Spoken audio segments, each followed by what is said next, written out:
অসুস্থ হয়ে হাসপাতালে ভর্তি হয়েছিলেন বলিউড বাদশা শাহরুখ খান। হিট স্ট্রোকে আক্রান্ত হয়ে হাসপাতালে ভর্তির পর চিকিৎসা নিয়ে সুস্থ বোধ করায় হাসপাতাল ছেড়েছেন তিনি।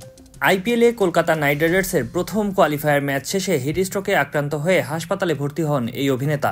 মঙ্গলবার দলের খেলা দেখতে আহমেদাবাদে হাজির হন কিং খান। চোখে মুখে আনন্দের ছাপ নিয়ে গ্যালারিতেও তাকে ঘুরতে দেখা যায়। শাহরুখের সঙ্গে উপস্থিত ছিলেন কন্যা সুহানা ও পুত্র আব্রাম। ভক্তদের জন্য মাঠে দাঁড়িয়ে নিজের সিগনেচার পোজও দিয়েছিলেন এই অভিনেতা। এরপর গ্যালারিতে বসে জয় উপভোগ করেন তিনি। কিন্তু খেলা শেষে প্রচণ্ড গরমে হিট স্ট্রোকে আক্রান্ত হন এই নায়ক।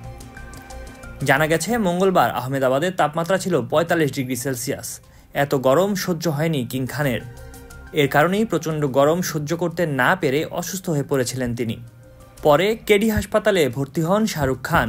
গণমাধ্যমকে এ বিষয়ে সহ অভিনেত্রী জুহি চাওলা জানান, শাহরুখ খানের শারীরিক অবস্থার উন্নতি হয়েছে। আইপিএলের ফাইনালে গ্যালারি থেকে দলের হয়ে গলা ফাটাবেন কিং খান, এমন আশাও প্রকাশ করেন জুহি চাওলা।